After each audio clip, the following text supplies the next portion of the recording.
Anima on inclusive digital transformation and entrepreneurship, how to ignite the circular creative economy. Today, we are framed under the work of the High-Level Political Forum 2023, which is focused on accelerating the recovery from the coronavirus disease, COVID-19, and the full implementation of the 2030 Agenda for Sustainable Development in all levels. Today, we are meeting from all around the world, so good afternoon, good morning, or good night to everyone and every single one of you. And this event is being co-convened by Stanford Angels and Entrepreneurs on Radhika Shah and GF Consulting Group, as long as Hecho con Nosotros and Anima. This is the official welcome. Now we will start. Thank you, everyone. Adri, the floor is yours. Okay, thank you. It's an honor to be here all together in order to advance this systemic change, in order to connect profoundly with our values, in order to see how we can reconvert and improve the world and the system we live on. I have to say, I was born in Patagonia, where I could see in first hand how that potentiality of collaboration, of nature is alive. And at the same time, to suffer in first person all the lack of local opportunities, the difficulties and the bridges, the gaps among technological issues among business tools in order to enhance local opportunities. And it's in this way that I finished working around fashion, an industry that I have never understood very well. Yes, but when you work with artisans, producers, micro, small, medium firms, and you decide to go inside that area in order to integrate value chains, to bring the information of the world we created to the grassroots, you finish in the fashion industry. And it's so interesting because if we think every day of our life, we dress ourselves, we are surrounded by textile products all of our life. And if we go to the industry we have nowadays, we cannot feel very proud of what is going on. At the same time, artisans, producers of natural fibers that are in the root of this industry are totally aside of the system. Every day we lose good practices, we lose biodiversity, ancestral techniques, opportunities for youth and local people in order to embrace their culture and integrate to the world. So with this in mind is that we give birth to Anima and Hecho por Nosotros, and it's an honor, a pleasure, because when you connect from profound values, when you work with nature, we are nature, and we potentiate the thread that can dress us is so different. The thread that brings us all together can be so beautiful, and this is the invitation. I would like to give the voice to Radhika to welcome all, and again, it's such a pleasure to be all together in this constructive and co-creative dialogue. It's a huge opportunity, and I would ask to bring more humility, to bring more the challenges, to bring more the fails that we have in going on to this system much more friendly to people, to environment, to culture that we deserve. Thank you. Radhika. Thank you, Adriana. Thank you. A warm welcome to each and every one of you. Honored to be in community with each of you from around the world and to co-convene this event on behalf of Stanford Angels and Entrepreneurs. I'm Radhika Shah, co-president of Stanford Angels and Entrepreneurs, a community of alumni, students, and faculty advancing entrepreneurship and innovation. I also co-chair the Breakthrough Alliance of the United Nations Joint SDG Fund, leveraging the power of tech, media, and markets to accelerate the Sustainable Development Goals, building an alliance to combat the climate crisis and create opportunities for all. We live in a moment when tech is transforming our lives in good and bad ways. How can we harness tech innovation in an equitable manner to empower the grassroots communities, grassroots entrepreneurs, advancing the sustainable circular economy? This is one of the points we will be looking at. As a child, being influenced by the Gandhian ethos of respecting the dignity of all and not thinking of nature as a resource to exploit, rather a relationship as that of a trustee, I'm deeply inspired to see the spirit of grassroots empowerment and sustainable ecosystem nurturing being advanced by Hecho Nosotros under the leadership of inspiring Ashoka Fellow Adriana Marina and the team. Thank you, Adriana. Back to you. Thank you, Radhika. It's a pleasure. Well, in order to go an overview of the work of Animaná and Hecho por Nosotros, would like to invite Paula to present a short video.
Thank you, Paula. Is Gladys here?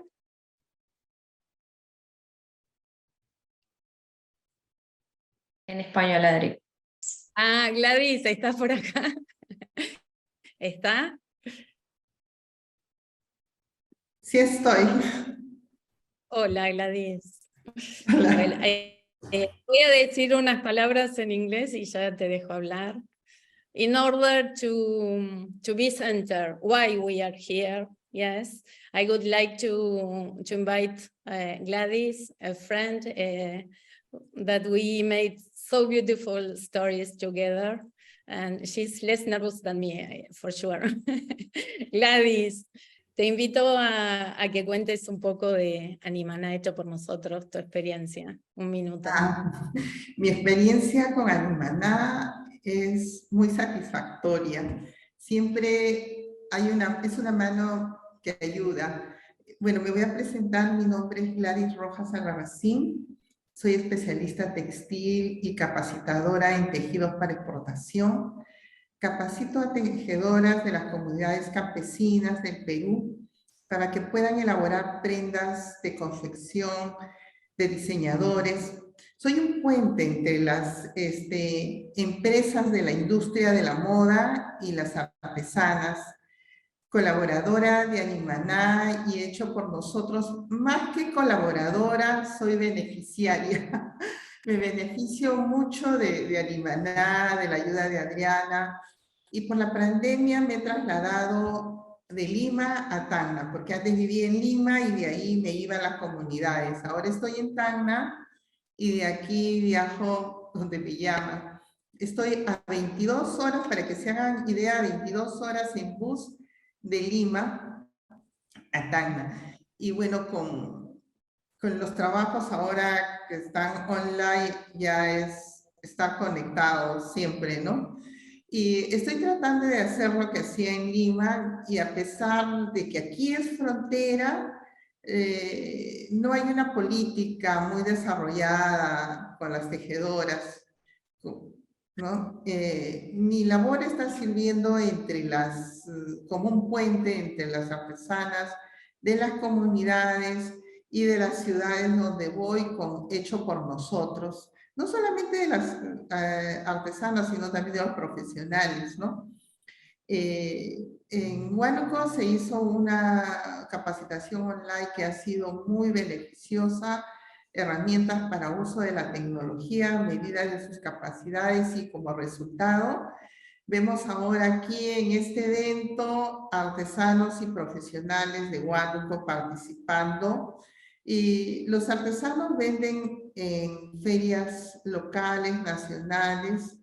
Las capacitaciones las fortalecen, les falta desarrollar más capacitaciones, más herramientas, pero ahí vamos.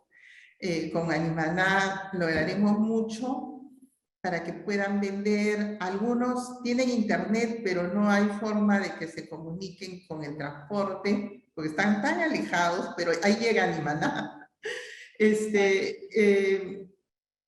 Alimaná y Hecho por Nosotros hizo un convenio con el gobierno regional de Huánuco para otorgar capacitaciones, y bueno, gratuitas, todo es gratuito, y estamos en camino a eso.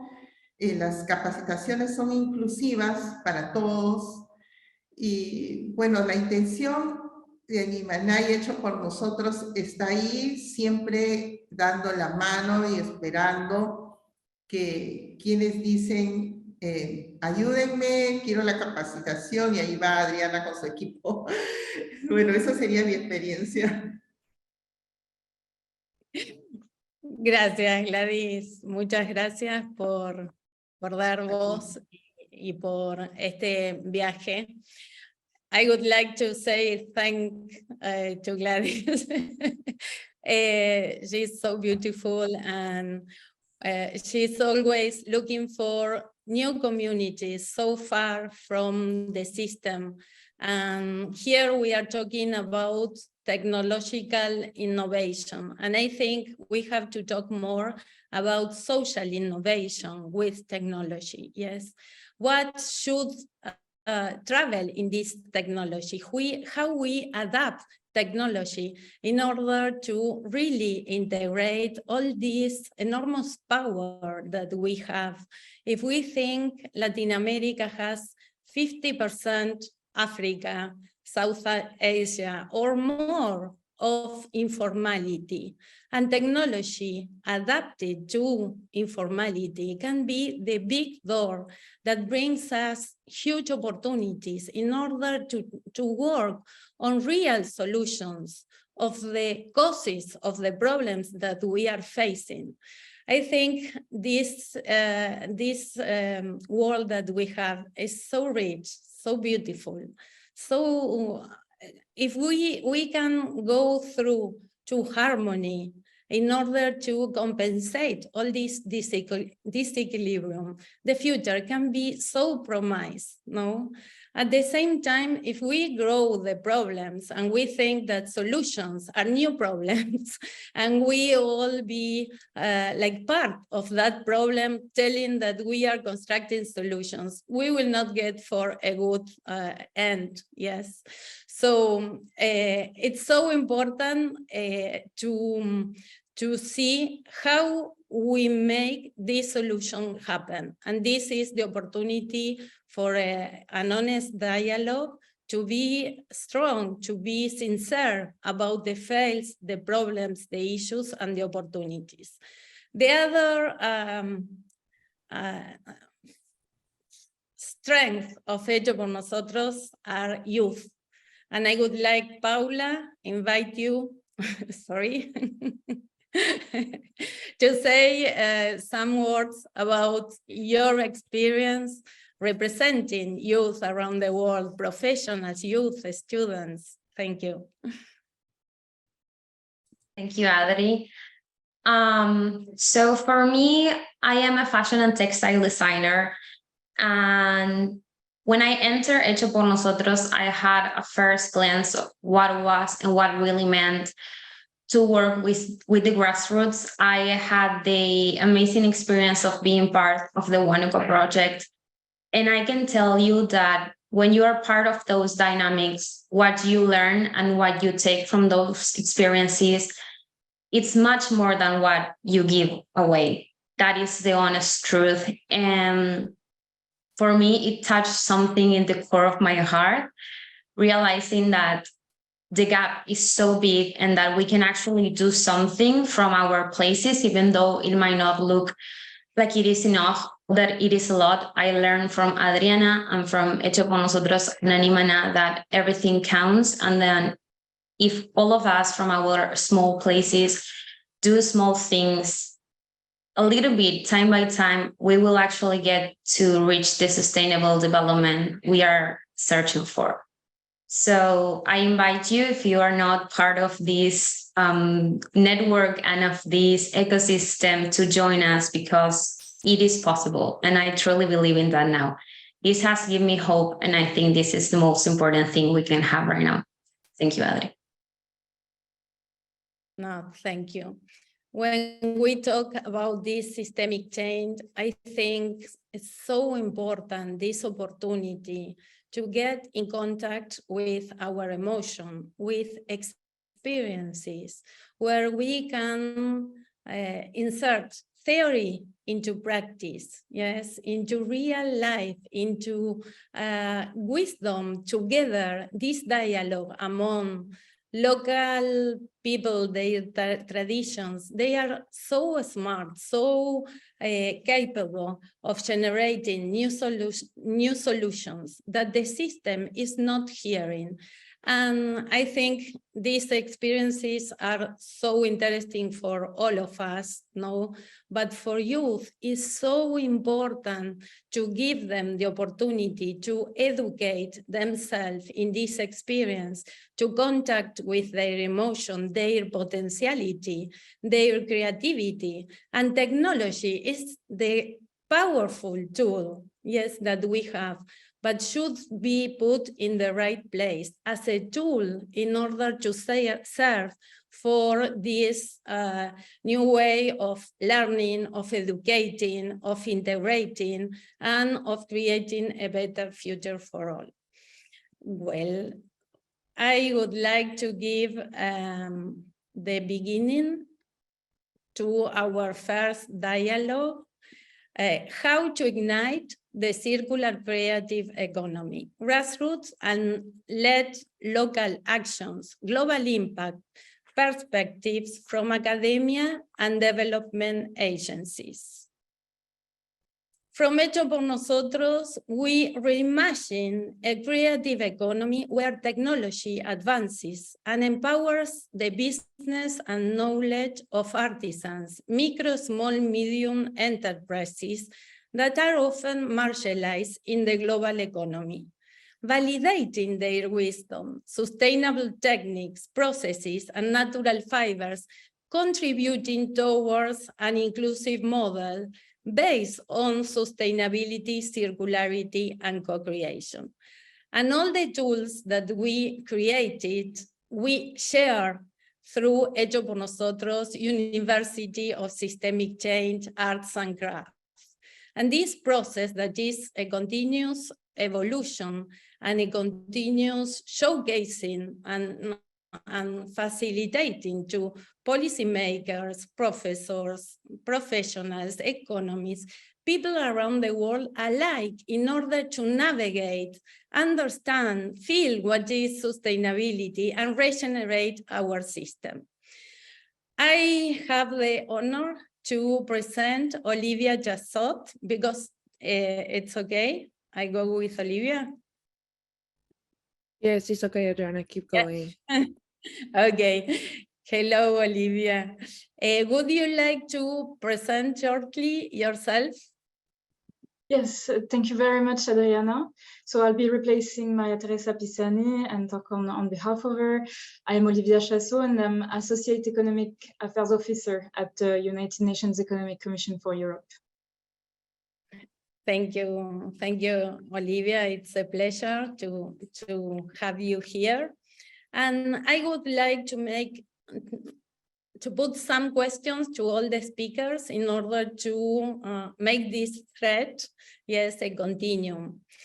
Olivia, what are some of the trends that you have observed at the international level in terms of sustainable sourcing, and what role do you see for micro, small, medium artisans, producers, and grassroots, who are the main actors of the creative economies? In your experience, what are the challenges and opportunities in implementing the United Nations Sustainable Development Agenda for 2030 at the grassroots level to achieve an inclusive, creative, and circular economy? Thank you very much, Adriana, and thank you very much to you and to all your team for your invitation and for the organization of this beautiful event. So there are indeed several notable trends from an international perspective on sustainable sourcing, and this connects directly to the SDG 12, Sustainable Development Goal on sustainable consumption and production of the UN 2030 agenda. And at the UNECE, we have been focusing on sustainable value chains management in the garment and footwear sector in particular. And the first trend that we observed is a lack of trust and greenwashing. So more than 50% of consumers want to make more sustainable choices, but 50% of them do not trust the environmental claims, either because they are misleading or because they are false. So consumers, investors, regulators, they are driving the demand for more sustainable products. So the second trend that is important to flag is the need for data transparency, have better visibility on the origin of products and sustainability impacts across the production processes and how those impacts are being addressed through certification, for instance. So to accelerate action on SDG 12, sustainable value chain management is a key entry point and a key driver. For instance, traceability of the information exchange throughout the value chain plays a key enabling role against greenwashing and to support that data transparency. So to support companies and consumers to have the full range of information and to be able to substantiate the sustainability claims. So traceability ensures that the data collection at the product level is accurate, is reliable, and all along the life cycle. It is also a key driver for circular value chains to support the life extension of the product and at the end of life of the product. So as a concrete example, and building on the traceability toolbox we developed at UNECE in consultation with more than 100 industry insiders and experts, and here Hecho por Nosotros and Adriana played a key role as well. So together with the UN ECLAC, which is our sister agency based in Santiago, we launched a joint study on secondhand clothing trade, imports, and disposal in the Latin American region. And here are some important facts and figures to have in mind. So Chile imports more than 59,000 tons of clothing each year through the Alto Hospicio Free Tax Zone in the north of Chile. There are 39,000 tons of clothing that are illegally dumped in the Atacama Desert, resulting in devastating consequences for the environment and the communities, including for MSMEs and grassroots communities and actors. So some of the preliminary recommendations we want to highlight on this are the need of a regulatory framework to prevent, mitigate the impacts on the population's health, biodiversity, and the environment. And here are some of the measures which could be put into place. Establishing legislative reviews to limit the entry of textile waste, introducing information requirements on imported use textile with mandatory recycling targets, investing in recycling infrastructure, but this is very costly, and this is something that is lacking all over the world actually, but textile recovery hub could be an example. Another measure to set in place could be to incentivize the uptake of more circular business models through subsidies. And lastly, developing engagement strategies with economic partners and updating trade agreements could be another entry point to better address textile waste. So for the next steps regarding the study, it is expected to be launched in the second half of 2023 in Santiago and Geneva, so UNECE and UNECE. It is a study that is being done with the support of the European Commission, and it will support the implementation of the EU textile strategy, the EU strategy for sustainable and circular textiles.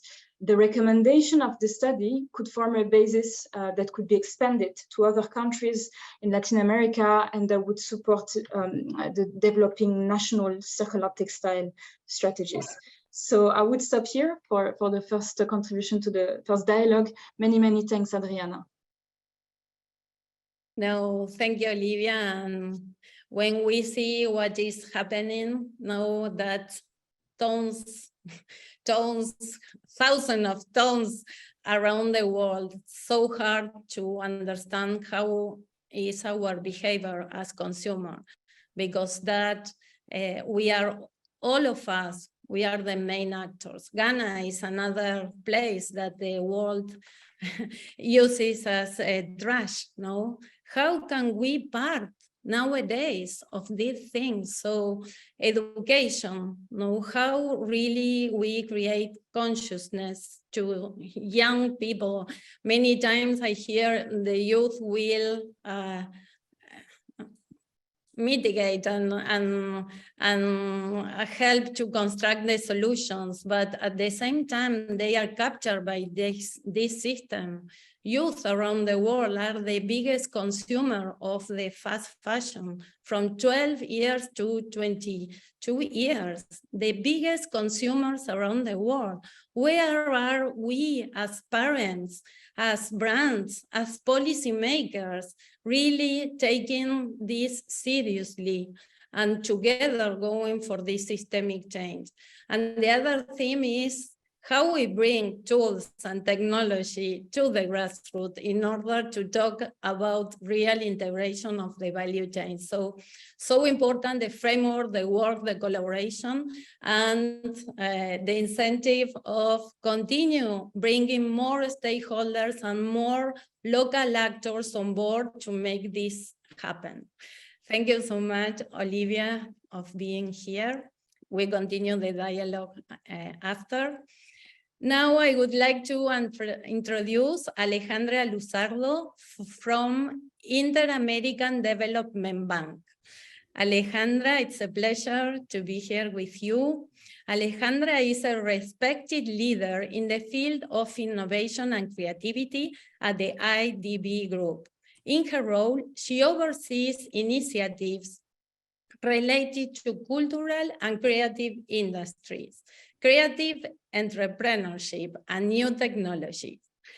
Alejandra has been at the forefront of implementing the first regional policy dialogue with an intersectoral approach for cultural and creative industries. Very welcome, Alejandra. It's a pleasure. I would like to give you some questions to bring you on board. How can digital transformation initiatives promote local action and global impact within the development sector? And what role does the Inter-American Development Bank plays in catalyzing the circular creative economy in Latin America? And if you can share some of the learning from advancing sustainability, circularity in the grassroots, both the ones that work and the ones that didn't. Give you the voice.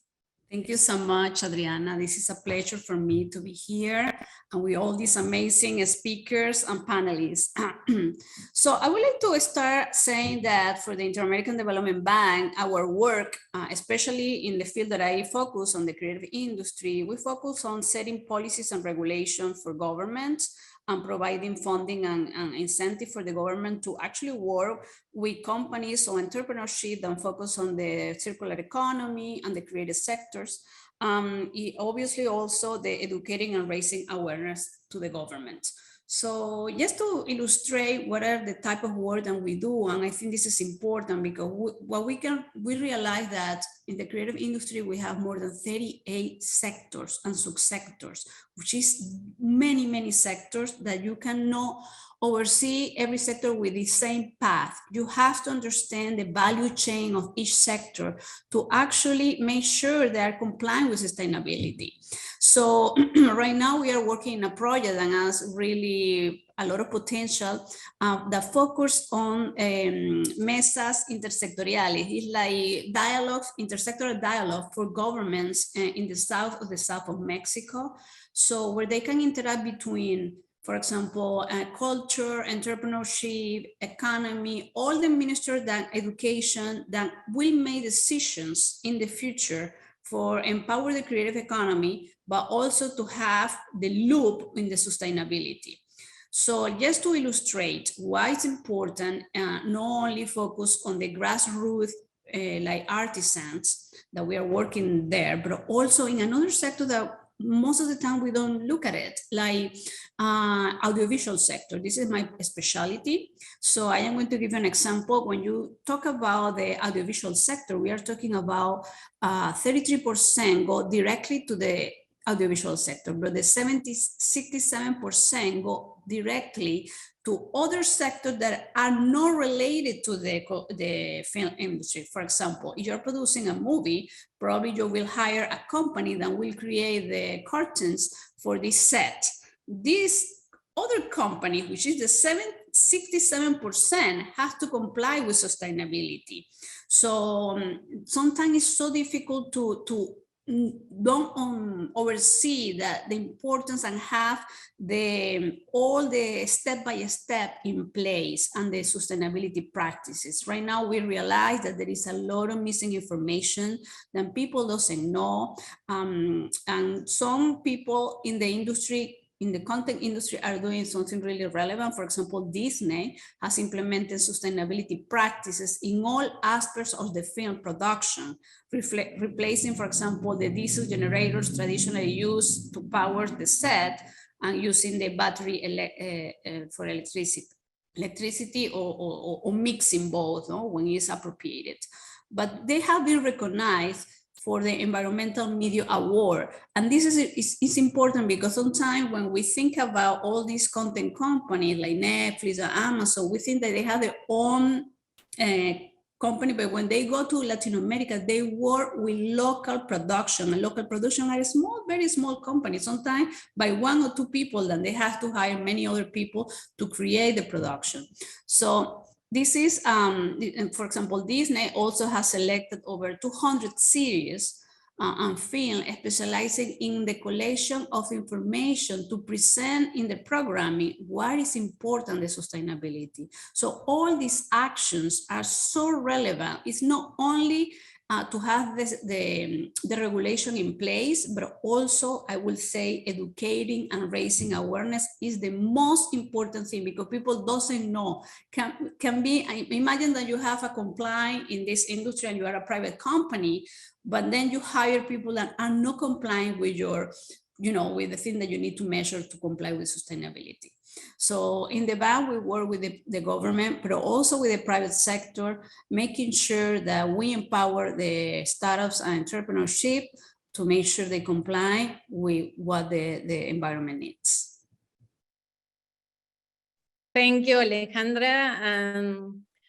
Many times when I went into understanding the fashion industry, we can see how it's transversal and the problems and the fragmentation of the value chains are the same in all the industries. And I think fashion was the pioneer in leading the world in all this fragmentation and way and obsolescence, and also knowing what is behind them. Yes, because finally they all work with micro, small, medium firms and many times in the global south. So all this work of traceability, of transparency, of integrating the value chains are totally transversal to all our economy.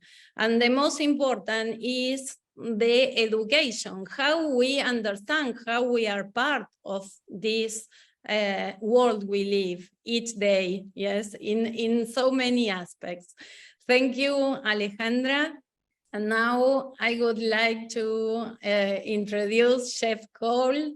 Chef is a friend, a colleague, is a renowned figure in the field of media and communication technology. He established the World Internet Project, a groundbreaking long-term study that investigates the impact of computer and internet technology in over 35 countries since the very beginning of internet.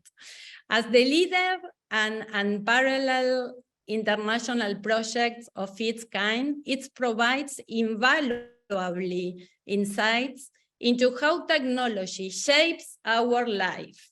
He's highly regarded for his expertise in digital technology and emerging media, and serves as a trusted advisor to governments and leading companies worldwide in shaping their digital strategies.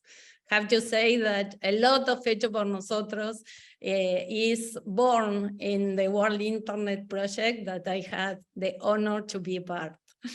Chef, how is the internet and digital transformation changing the dynamics of the creative industry?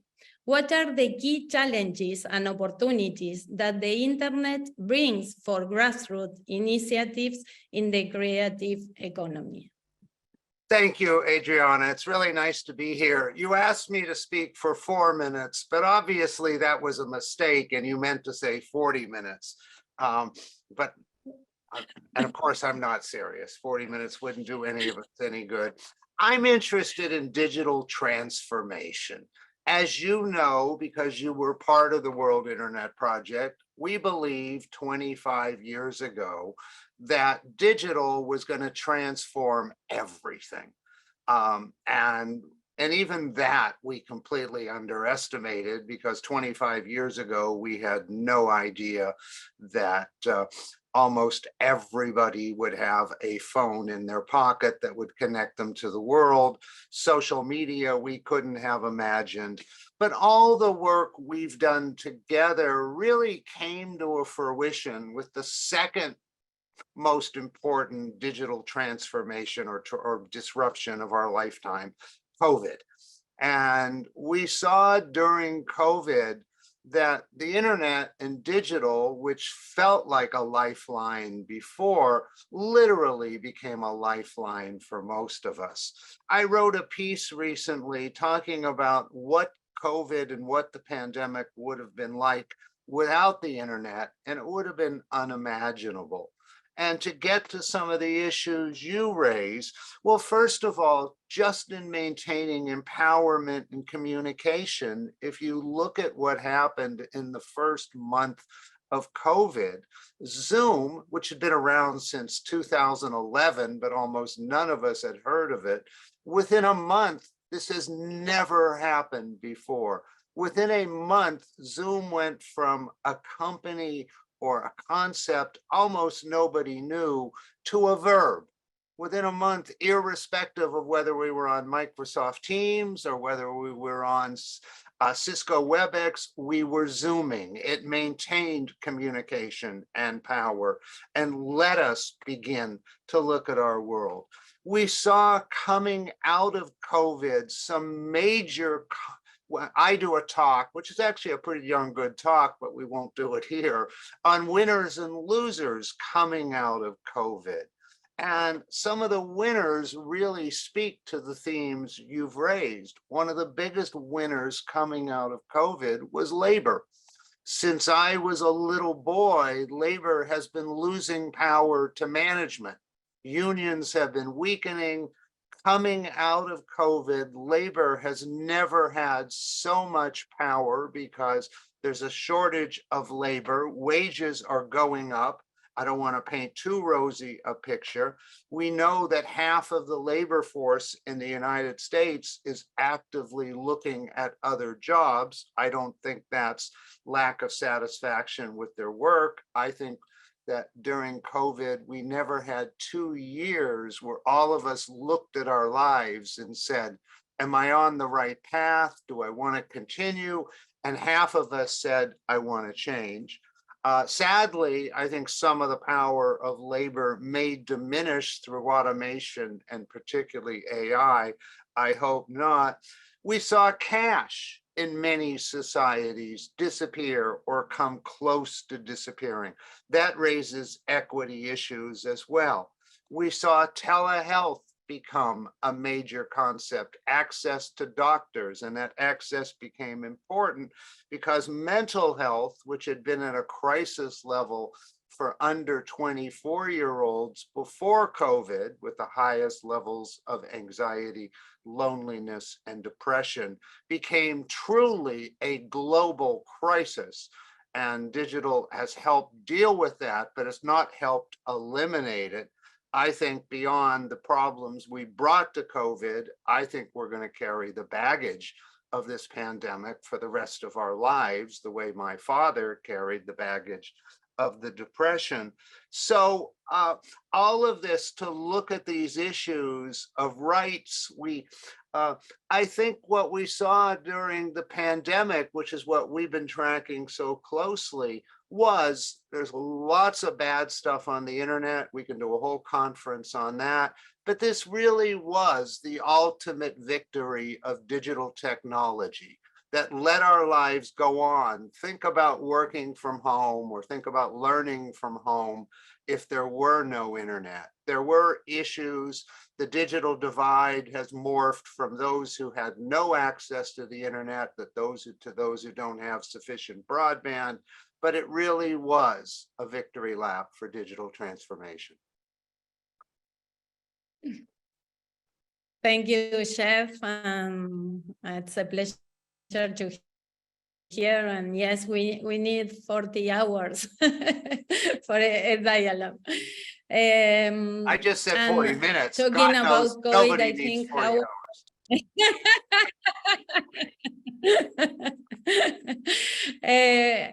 how I can say I'm still very worried how the impact on youth after COVID, know how strong has been the shock for youth.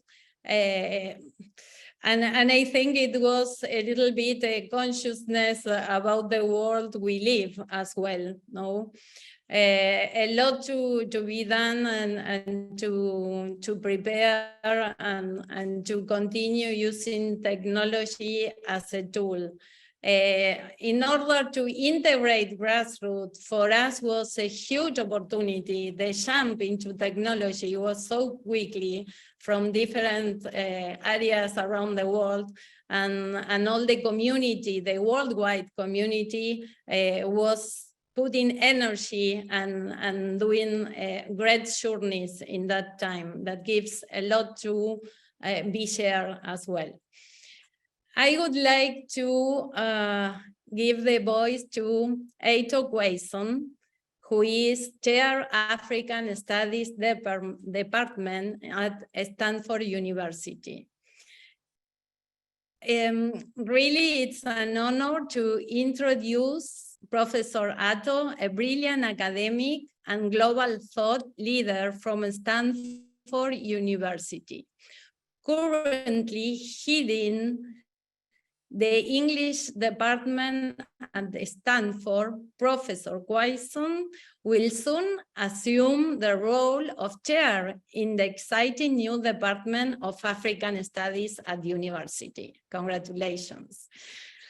Atom, when people are educated, society is transformed.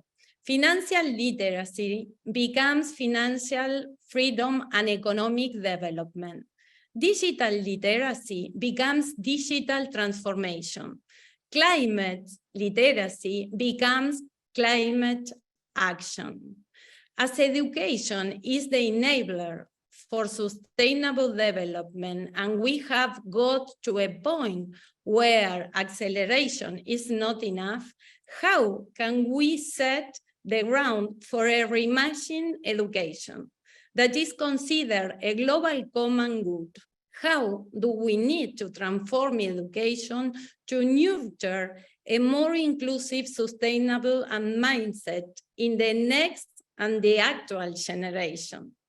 How can academia contribute to addressing informality, understanding the realities and challenges, and using technology to support grassroots, including indigenous from across the global south, while fostering an holistic approach to stewardship in the circular economy? What innovation do we need in academia? Well, I ask you to solve all the problems. I know, I can do it. Don't worry about it. I'll do my best. But I'll answer your question in relation to fashion and sustainability, because my wife and I are writing a book on fashion in Accra. We're actually doing a documentary on fashion sustainability. So we're very familiar. I was very fascinated by what you opened with. And we are very familiar, for example, with the fact that Accra has actually the largest secondhand clothes market in the world, and all the problems that it comes with.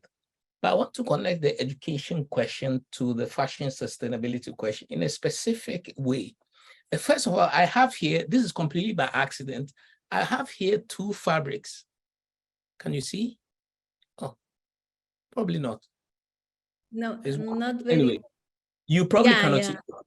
I have two fabrics here, which are one is hand woven and dyed indigo, and the other one is cotton, but hand printed. More to the point is, I want us to go back to a really important and radical technology that was introduced, and that completely changed the fashion landscape in many parts of Africa and the world. And that was the introduction of the sewing machine. The single sewing machine was introduced toward the end of the 19th century. And in West Africa in particular, and I'm interested in West Africa, it was introduced by missionary Christian missions. So the Christian missionaries introduced the sewing machine, and they used it to teach, especially women, but also some men, to learn how to sew. The idea was to get the women and the men to dress differently and to be more civilized. But actually the effect of teaching them how to sew was that it also unlocked some creative potential, which the people who learned how to sew then went on to, to do lots of things with that knowledge of the sewing machine. However, the sewing machine was inserted into an already rapidly evolving landscape. So there were different fabrics in contention throughout the 4 centuries of both the merchant trade, Europeans and Africans. So we're talking of the Dutch, the French, and so on, and also of slavery, because the transatlantic slave trade also, in exchange for the bodies of Black people, there was also material culture. Fabrics was one of them, fabrics, plates, alcohol, and so on. So that the landscape into which the single sewing machine was inserted was a landscape in which different fabrics were in contention for dominance. What fabric would become more popularly available, cheaper, and which would, in the event, actually displace the hand-woven fabrics, one of which I wanted to show you. Now, one of the effects of the sewing machine and the different fabrics landscape was that the fabric that became victorious was the factory manufactured cotton, specifically what people know by as African cloth, African print cloth, which is not African at all, by the way, because it started out in different parts of Europe, Manchester, Holland, and so on. And the African print cloth becomes dominant as the cloth of choice, especially for women. And because the single sewing machine has also become a democratic form of unlocking the creative potential for people to fashion themselves, the print cloth then comes to displace the other fabrics, locally produced, locally sourced, hand-woven, hand-printed, and so on. So that's point one. However, something else also happened with the introduction of the sewing machine. And that is that this creative potential, immense for self-fashioning, was somehow considered relevant only to the private sphere. That is to say, if you learned how to sew, you sewed for yourself, for your family, and if you were enterprising, you did a small business with it. But it was somehow, parenthesized in the private sphere. So you use the sewing machine as a technology to improve yourself. And so one of the things which is quite surprising, and I came to understand this only when we started working on the sustainability work, is that the government typically gives contracts to sew school uniforms. Now in Ghana and many parts of the former British Empire, students wear uniform to school. So this is one of the legacies of the British Empire. And so every year there are millions of school uniforms that people have to get together to go to school. However, as a general rule, these school uniforms are given as contracts to big corporations. So the big corporations are the ones that sew the uniforms, and you have to, as a parent, you have to go and then line up and buy it. However, remember I said earlier about the presence of the sewing machine. It is perfectly possible that instead of giving the contract for millions of school uniforms to be sewn by the big corporations, that the contracts can be given to local sewing co-ops. So a village, take a village somewhere in the middle of the country. Since many of the women actually already know how to sew, there's no reason why the contract for the uniforms cannot be given to these collectives, these women collectives, who would then sew the uniforms for their children and whoever wants it. Now this, as it were, devolution of the sewing of this large number of school uniforms could also be used as the first step for training these women in the consciousness of sustainable fabrics and fabrication. Because now they will already be invested. We need to clothe our children to go to school, and we already know how to sew. And now the state is giving the contract for sewing these uniforms to us, not to the big corporations. And so the idea of what fabrics are sustainable, what are the best fabric textiles are of sustainable value for our children, it impacts us directly. It is not someone sitting in the Capitol talking on PowerPoint about it. It's directly related to us.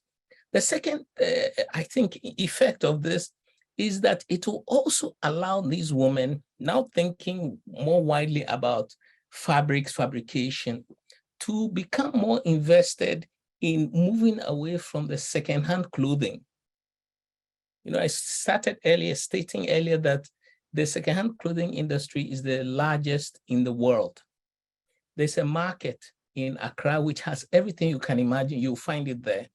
And at least 60% of the imported clothes are useless. They are dumped. They're dumped. You find them in the sea and so on and so forth. But the consciousness raising, and this is the education, back to the education bit, has to start with the people who are invested in bringing up families with the right family values, which is the women. And so you can see that a whole set of linkages can be established. The sewing machine, the women who learn how to sew, sewing for their children, understanding the use of fabrics, different fabrications and fabrics and what sustainable values and so on. And then gradually moving away from the dependency on secondhand clothing, of which this many is of course much cheaper, but it is absolutely deleterious to the natural environment. And this the universities can power it, can at least be partners, they cannot power it by themselves, but they can be co-partners in thinking locally, rather than trying to translate global concepts to the local areas, to think locally, to act as thought partners with these local, especially, and I repeat that it's women who will be the drivers of the transformation. Give them the right tools and we'll be free. Thank you very much. Thank you, Hecho. A lot of your comments are the roots of Animaná and Hecho por Nosotros, and the importance of women that care their family, their community. Thank you for all, and you surprised me with all this. Thank you. Well, I will give the voice to Radhika for the second part. Thank you.